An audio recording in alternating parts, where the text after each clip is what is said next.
o reverendo Sérgio Kitagawa, que é presidente do Sínodo Leste Fluminense, que é também secretário executivo do Presbitério de Niterói, doutorando em História Social pela Universidade Estadual do Rio de Janeiro. Então, um homem com um currículo muito grande. Se eu tivesse que ficar aqui falando, demoraria bastante.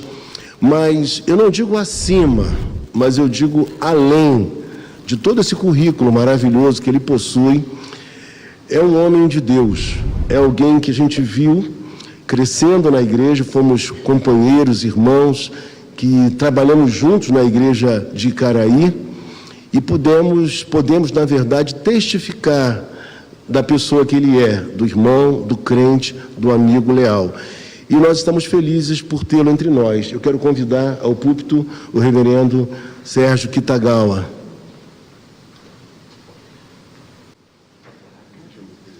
Obrigado pelo parceiro. Meus irmãos queridos, muito bom dia. Com alegria que a gente retorna à Igreja Presbiteriana Betel nessa manhã, para juntos podermos comemorar os 35 anos de vida, de existência dessa igreja. Obrigado, Carlos, pelas palavras. O reverendo Carlos Henrique é um amigo muito precioso. A Ângela, o Esdras e a Esther também. A Esther eu estava olhando, eu vi ela passando com a máscara a primeira vez, a segunda vez eu falei, é ela mesma, aí depois eu olhei, é ela mesma. Já tem quando eu a ver era um pouquinho menor, né? Então, né? Mas é uma alegria muito grande rever vocês. E essa igreja amada, querida. Nessa manhã me acompanha o meu irmão, o nosso irmão Jean, né, bacharel em Direito, meu consultor jurídico em todas as minhas necessidades. Tá? E fique em pé, Jean, para a igreja te conhecer. Esse é o meu irmão mais novo, meu parceiro, amigo, companheiro, bacharel em Direito e meu consultor jurídico. Mas nessa manhã, para além de todas essas questões, o mais importante, o mais central, é que eu estou aqui para compartilhar com os irmãos da palavra do Senhor. E quero compartilhar em um texto que recorrentemente me vem à mente, além de exercer o ministério pastoral como pastor auxiliar na primeira igreja presbiteriana de Niterói. Hoje Marcelo, a Flávia e as crianças estão aí, alegria. Eu estou me sentindo ainda mais em casa, né?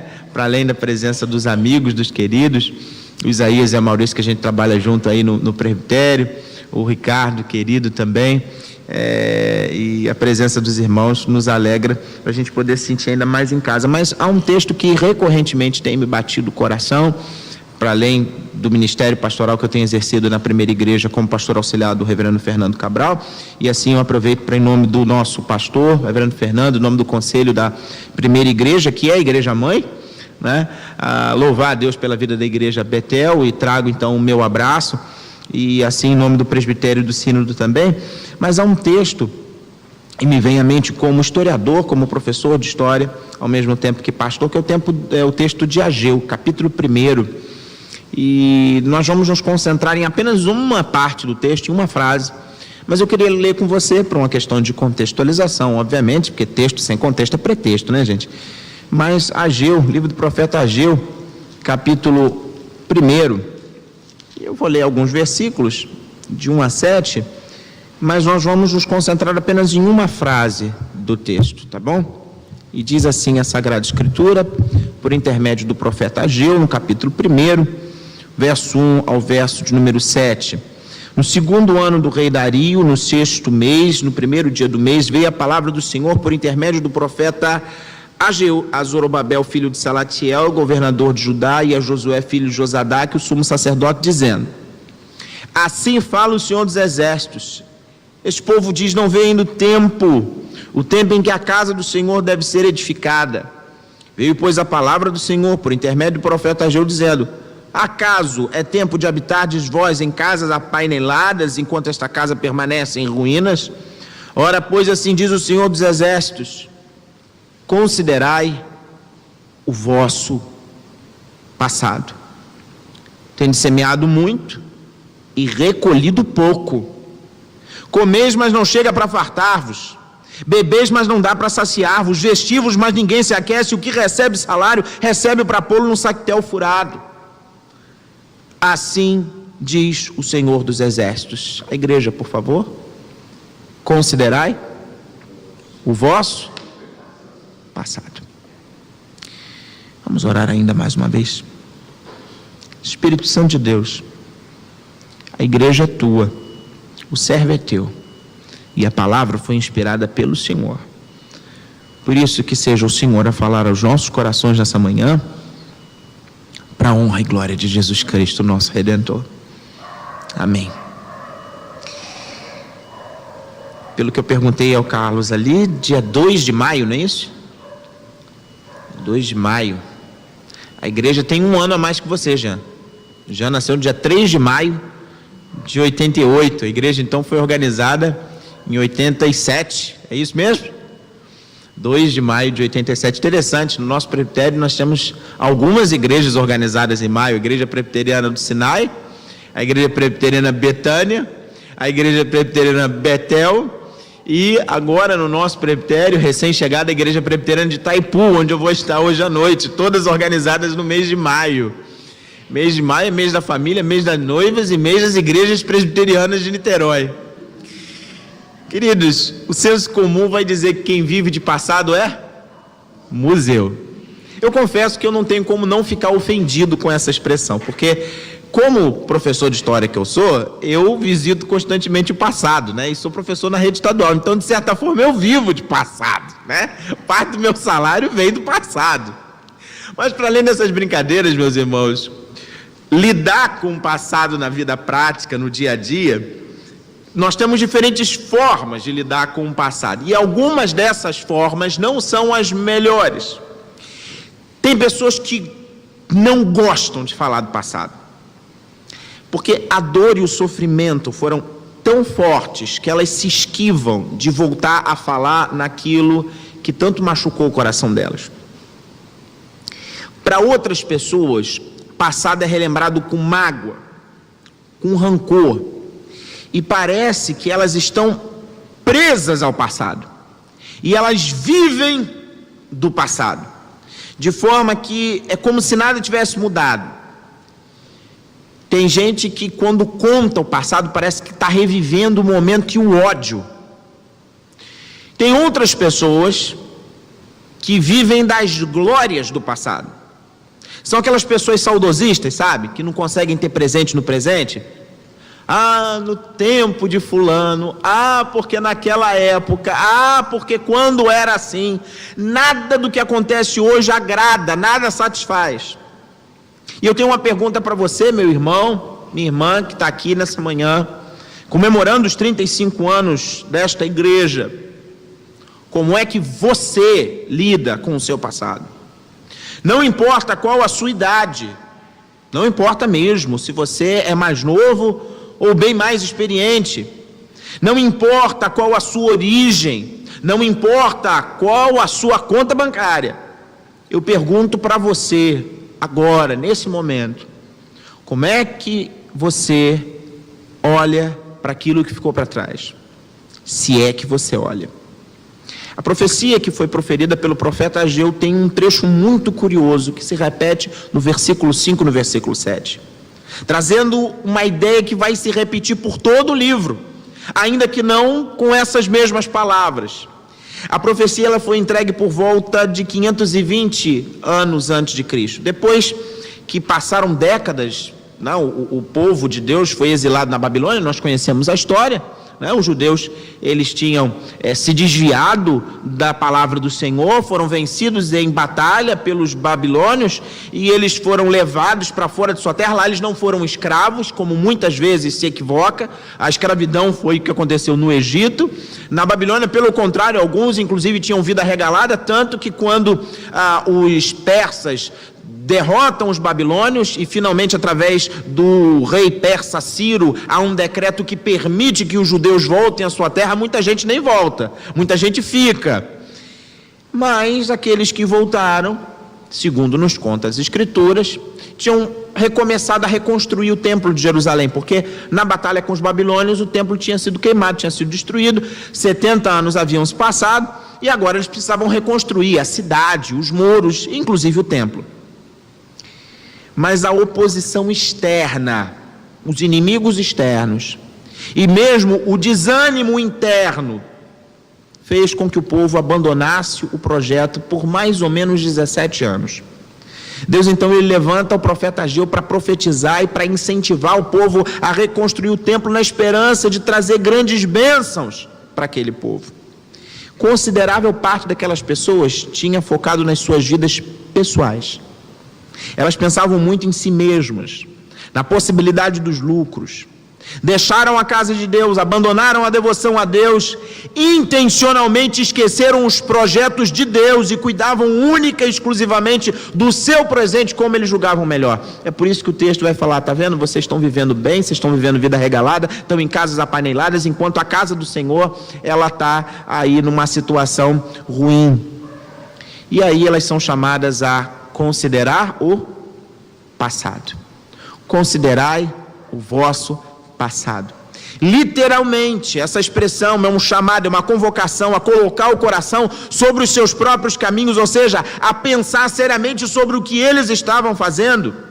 Através do profeta, o povo estava sendo chamado a colocar Deus em primeiro lugar, eles estavam sendo chamados a dedicar-se à obra de Deus com uma determinação renovada. Naquele contexto imediato, a reconstrução do templo era importante, uma questão de engenharia, de arquitetura, de estrutura física, mas de uma forma muito mais ampla. O que se estava convocando, ao que se estava convocando o povo aqui, era nada mais, nada menos do que a obra do reino.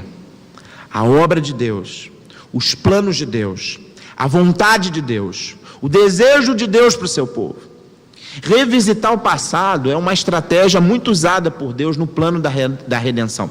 Eu quero que você lembre junto comigo, porque eu sei que você sabe, o Pentateuco, os 5 primeiros livros da Bíblia, Gênesis, Êxodo, Levítico, Número e Deuteronômios, quando nós lemos esses textos, nós percebemos que há grandes porções do registro da lei de Deus, daí Pentateuco, os mandamentos do Senhor. Mas de uma forma bastante interessante, esses mandamentos são dados na medida em que Deus se relaciona com o seu povo. Podia simplesmente ser uma constituição, Artigo 1º, não pode isso. Artigo 2º, pode isso. Mas você percebe que não, a lei de Deus não é dada assim. Ela é dada num contexto histórico em que Deus se relaciona com o seu povo, tem uma história que se desenrola, uma história que é narrada, e há uma intensa atividade de Deus nesse processo com relação com o seu povo. Eu sei que você também sabe que existe uma seção inteira, uma parte inteira da Bíblia, que é chamada de livros históricos. Deus agindo na história, e a história sendo narrada para mim e para você.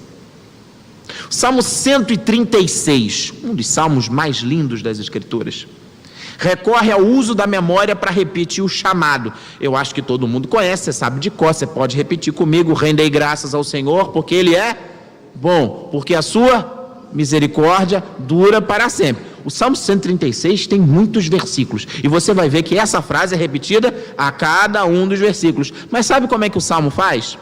Porque Deus fez isso, isso e isso, porque a sua misericórdia dura para sempre. Versículo seguinte: porque Deus fez isso e aquilo, porque a sua misericórdia dura para sempre. Para falar da misericórdia de Deus, do amor de Deus, da bondade de Deus, da ação de Deus, nós temos a história sendo contada, repetida, narrada.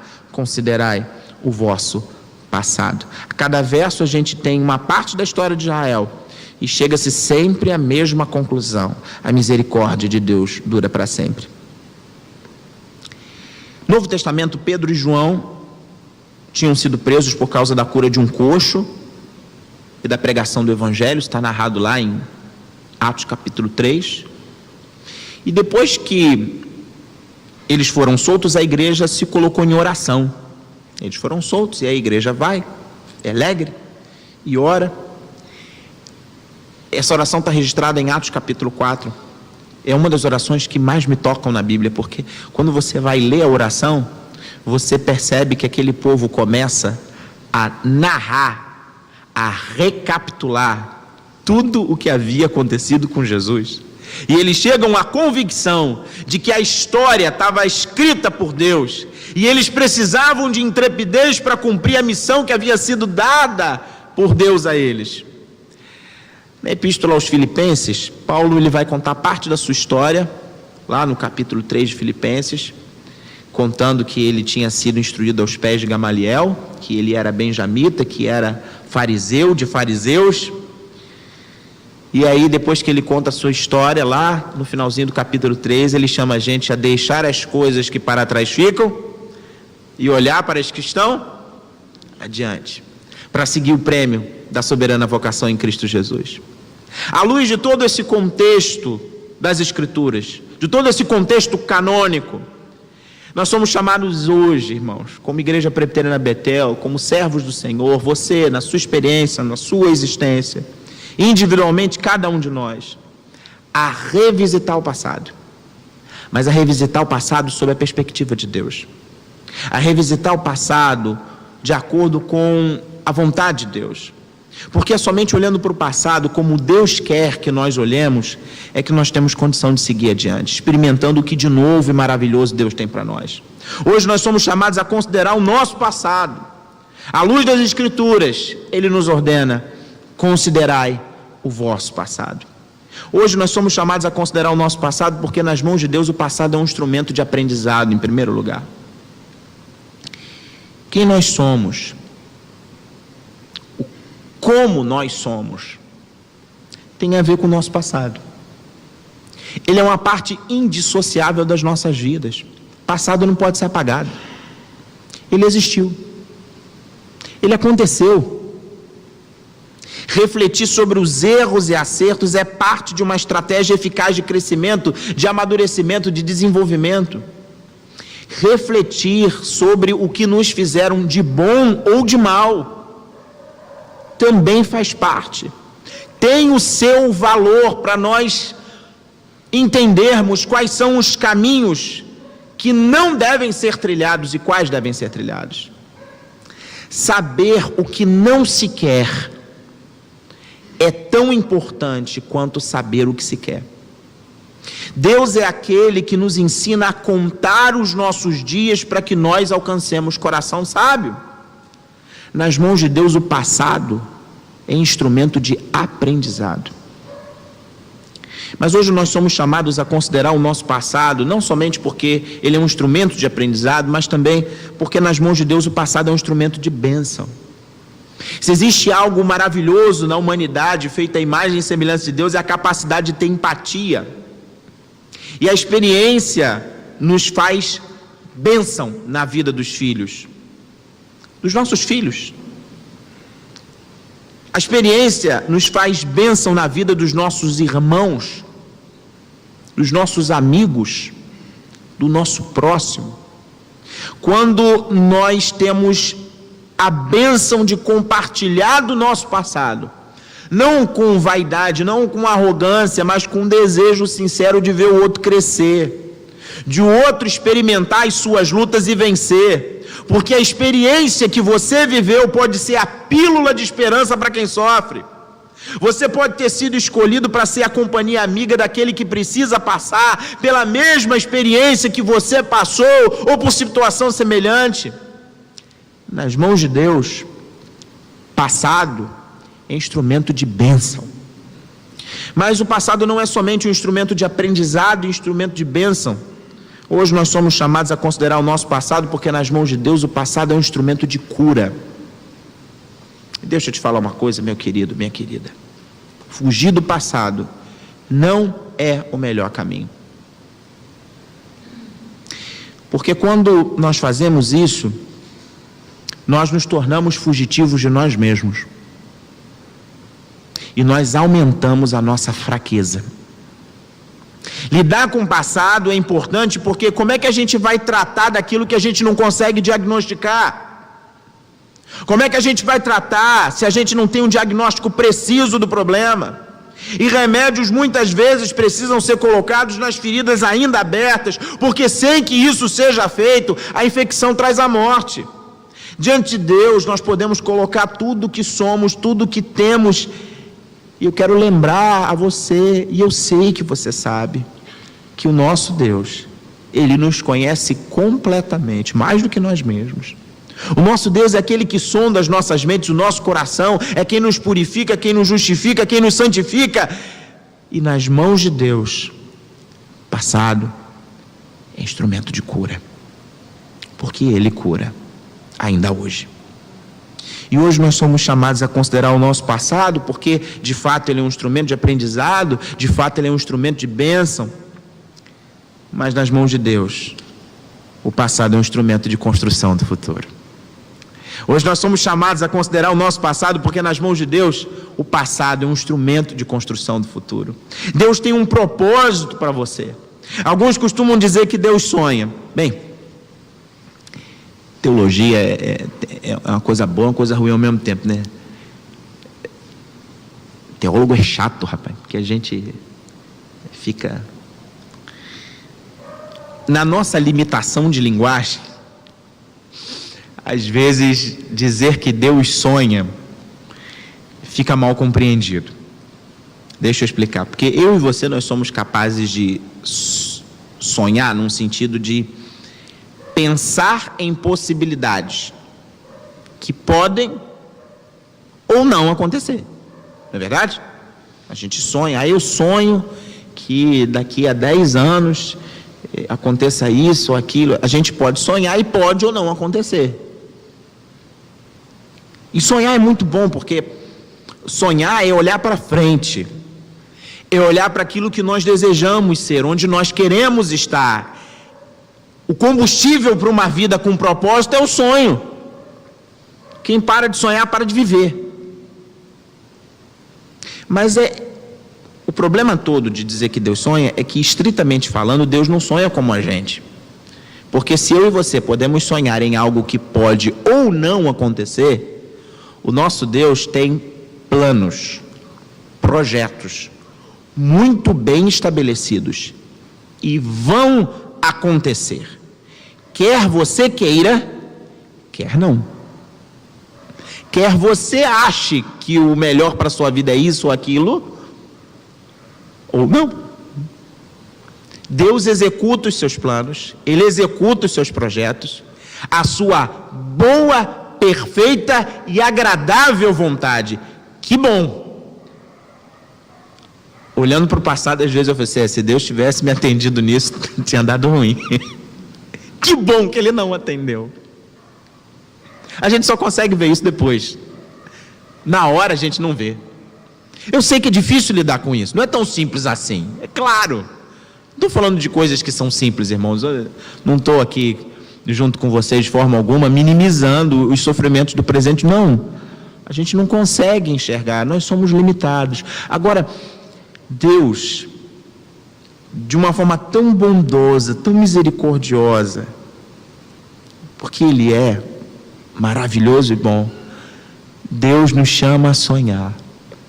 Deus nos chama a colocar o nosso coração à disposição dEle, para que os sonhos dados por Ele sejam sonhados por nós e não aqueles construídos pela nossa vaidade, pelo nosso ego, pela nossa precipitação. Pensar no futuro tem a ver com o passado, porque é olhando para as muitas bênçãos já recebidas, que nós somos desafiados a confiar que nós vamos receber muitas outras. É olhando para o que Deus já fez no passado, das tantas vezes que Ele nos guardou, das tantas vezes que Ele nos salvou, das tantas e tantas vezes que Ele nos concedeu livramento. É quando nós lembramos disso que nós conseguimos olhar para frente com confiança, percebendo as muitas bênçãos que Ele ainda vai derramar. É olhando para o Deus que nos guardou que nós temos confiança que Ele vai nos guardar adiante. É olhando para o Deus que nos curou no passado que nós pedimos e suplicamos e imploramos por aqueles que estão enfermos, tanto do corpo quanto da alma, porque nós confiamos que o futuro deles está nas mãos do Senhor e que nós vamos dar testemunho de que Deus é fiel. É olhando para esse Deus que agiu com poderosa mão que nós continuamos a pregar o Evangelho para que muitos outros sejam alcançados pela sua graça preciosa e infalível. Porque se você, meu querido, foi salvo, os nossos pais, nossos filhos, nossos irmãos, nossos vizinhos, nossos amigos também podem. O Deus que elege de forma irrevogável é o Deus que chama de forma eficaz aqueles a quem elegeu. Se eu fui alcançado pelo Evangelho, eu continuo pregando e anunciando o Evangelho, porque esse Deus é fiel, salvou no passado e continua salvando no presente. E se existe um fato no passado que dá sentido à minha história, à sua história, que inclusive divide a história em antes e depois, esse fato é Jesus Cristo. De forma espantosa, Jesus ele provou o seu amor por nós pelo fato dele ter morrido por nós quando nós éramos ainda pecadores. Ele não permaneceu na morte, mas ressuscitou e nos chama hoje a morrer com Ele, para ressuscitar com Ele. Ele nos chama a nos despir do velho homem, deixando o que de ruim, o que havia de ruim no passado para trás. E hoje Ele nos chama a nos revestir do novo homem que se refaz em pleno conhecimento, segundo a imagem daquele que o criou. Ele nos chama hoje a considerar atentamente para aquele que antes da fundação do mundo decidiu entregar-se a si mesmo pelos pecadores, aquele que entrou na história para mudar a nossa história, para conduzir a nossa história, para dar sentido ao nosso passado, nos dando segurança e esperança no presente, porque Ele nos garante um futuro. E talvez você, meu querido, esteja aí se perguntando: o que é que o passado tem a ver comigo? Porque afinal a minha dor não é passada, é presente. O meu problema é de hoje, a minha luta é do agora. Eu quero dizer a você que hoje é o ontem do amanhã. O hoje é o ontem do amanhã. O seu hoje precisa ser vivido intensamente aos pés do Senhor, confiando nele, entregando-se a Ele, para que amanhã você diga: valeu a pena. Para que amanhã você diga: Deus foi fiel. Para que amanhã, no futuro, você testemunhe: Ele me ouviu, Ele me socorreu, Ele me salvou. Em 35 anos de história, a Igreja Presbiteriana Betel, sem sombra de dúvida, tem experimentado a graça de Deus, o poder de Deus, a ação de Deus, a bênção de Deus. Em 35 anos eu sei que houve lutas, rupturas, desencontros, mas houve conversões, houve transformações, houve construções, e que o nosso passado sirva de lição para o presente. Ele é o Senhor da igreja, Jesus é o Senhor da igreja, e Ele nos chama a servi-lo de todo o nosso coração. Você faz parte dessa história, não de ontem, mas de hoje. Nas mãos de Deus o passado é um instrumento de aprendizado, por isso use o seu passado, mas não se deixe ser usado pelo seu passado. Use o seu passado como fonte de bênção na sua vida e na vida dos outros, porque nas mãos de Deus o passado é um instrumento de bênção. Compartilhe a sua experiência, seja um abençoador. Não viva de você para você mesmo, como aqueles aqui para quem Ageu profetizava. Nas mãos de Deus o passado é um instrumento de cura, portanto, não fuja do seu passado, mas encare-o de frente, não sozinho, mas protegido por Cristo, escudado por Cristo, porque Ele vai adiante de você. E lembre-se que nas mãos de Deus o passado é um instrumento de construção do futuro. Por isso, a você, meu querido, que está aqui agora, eu quero te convocar, à luz da palavra de Deus, a se levantar, a se erguer, porque Deus está te chamando a uma grande obra. Deus está te chamando a um grande projeto. Deus está te chamando a fazer coisas grandes para Ele, a pensar grande para Ele, a sonhar grande para Ele. Você lembra que o nosso Senhor Jesus disse para os discípulos que, pedindo em nome de Jesus, clamando em nome de Jesus, eles obras ainda maiores fariam? Você lembra disso? Portanto, não se esqueça. 35 anos é um ponto de gratidão, é um ponto de inflexão, não é um ponto de final. Muito pelo contrário, a nossa história com esse Jesus. Só está começando. Que na sua vida seja assim, meu querido. Que na sua experiência pessoal, para além de experiência como igreja, também seja assim.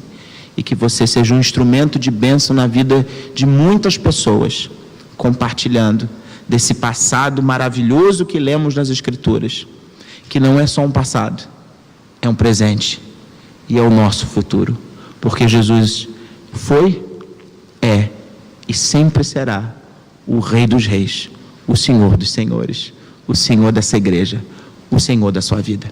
Eu quero orar com você. Espírito Santo de Deus, eu quero te agradecer pelo passado construído pelo Senhor, pelas lágrimas que derramamos, pelos sorrisos que pudemos compartilhar com aqueles que amamos. Te agradecemos pelas dores que sentimos, tanto quanto pelas imensas e intensas alegrias que o Senhor nos concedeu em cada vitória. Te somos gratos pelos livramentos, quando fomos salvos de coisas que não tínhamos a mínima condição de vencer por nós mesmos. E te somos muito gratos por todos aqueles que já passaram por nossas vidas. Espírito Santo de Deus, por favor, derrama sobre nós porção dobrada do teu poder, para que à luz daquilo que aprendemos hoje, nós tenhamos a força e a ousadia de considerar o nosso passado, sonhando os sonhos dados pelo Senhor, executando os teus planos e projetos e para a glória do teu nome, vencendo, porque Jesus Cristo, nosso Redentor, é o nosso Rei e Senhor. Nele confiamos, nele nós temos vida e em nome dele nós oramos. Amém, Senhor.